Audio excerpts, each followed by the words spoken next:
Kami sampaikan kembali informasi pilihan pagi ini. Harga kedelai impor meroket, kelangsungan usaha makanan dan minuman berbahan baku kedelai impor terancam. Salah satu korban penodongan pisau di angkot yang sempat kritis dan dirawat di RSUD Sumedang meninggal dunia. Oknum polisi berpangkat Bribka di Cirebon melakukan pencabulan dan kekerasan terhadap anak tirinya.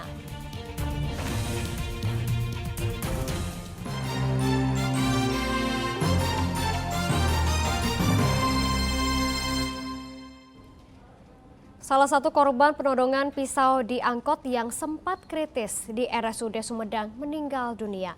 Suami korban yang mendengar hal itu jatuh pingsan.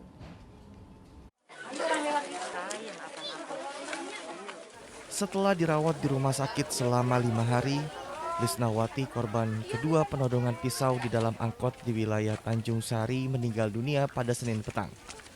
Mendengar kabar itu, suami korban jatuh pingsan. Usai disalatkan, jenazah Lisnawati langsung dimakamkan di TPU Cirengganis, Desa Haur Gombong, Kecamatan Pamulihan, Kabupaten Subang pada Senin malam. Mulanya keluarga korban tidak mengetahui penyebab Lisnawati kritis di rumah sakit. Pas kecelakaan juga nggak tahu kecelakaan apa gitu ya, ada naik angkot, entah tabrakan atau apa gitu. Pas lihat-lihat HP ternyata viral ada penusukan di angkot. Ternyata yang jadi korbannya dua-duanya saudara.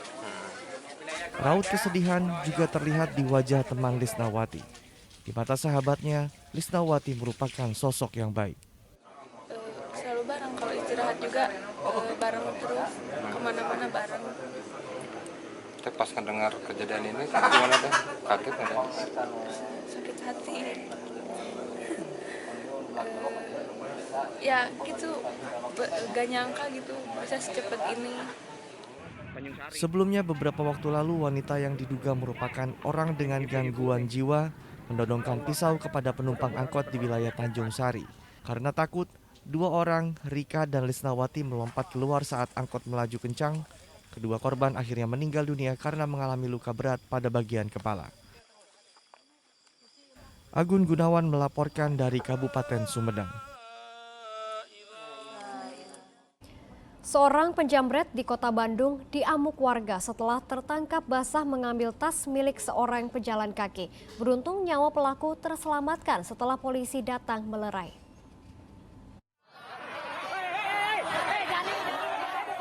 Pria berinisial AM menjadi sasaran kemarahan warga setelah tertangkap menjamret tas milik seorang perempuan di kawasan Garuda, Kecamatan Andir, Kota Bandung.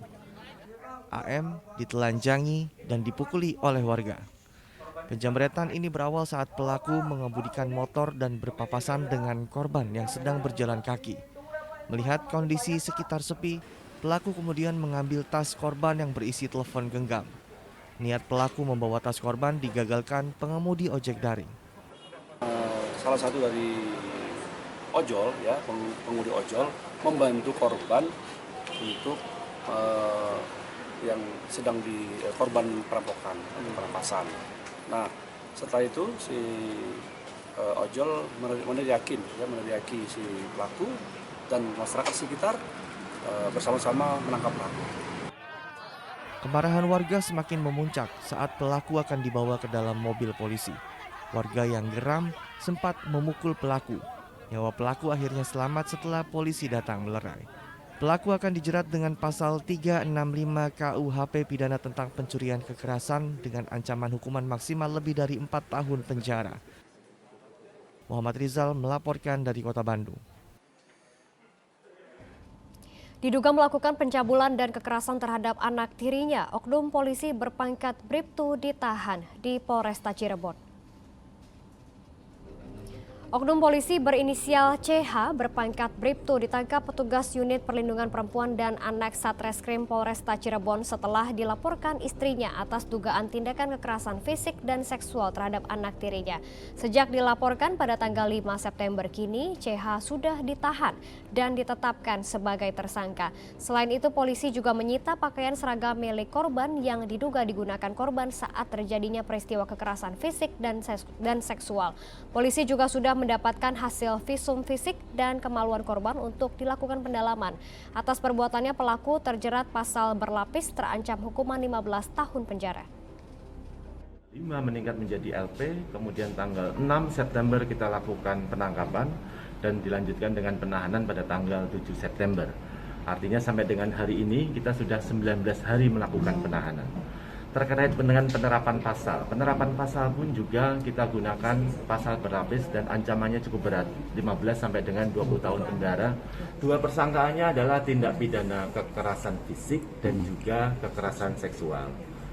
Pelaku adalah oknum anggota Polri, inisial CH dan dengan pangkat Bribtu. Polres Subang saat ini masih menyelidiki penemuan kerangka manusia di perkebunan tebu Subang untuk mengetahui identitas korban. Untuk kepentingan penyelidikan, polisi akan membawa kerangka manusia ke Rumah Sakit Bayangkara Indramayu untuk memastikan adanya luka bekas kekerasan. Polisi juga akan membawa sampel tengkorak ke Puslap 4 Mabes Polri untuk mengecek DNA korban. Polisi juga mengimbau bagi warga yang merasa kehilangan anggota keluarga dengan ciri-ciri pakaian yang ditemukan di lokasi kejadian, baju hijau, celana hijau, serta celana dalam merah agar segera melapor ke kantor polisi terdekat. Ini rencananya kita akan membawa ke Rumah Sakit Bayangkara. Nanti kita mau melihat apakah ada bekas-bekas kekerasan atau tidak di bekas-bekas tubuh manusia tersebut. Kemudian kami nanti juga akan mengirim ke Puslapor Mabes Polri untuk kita mintakan DNA-nya.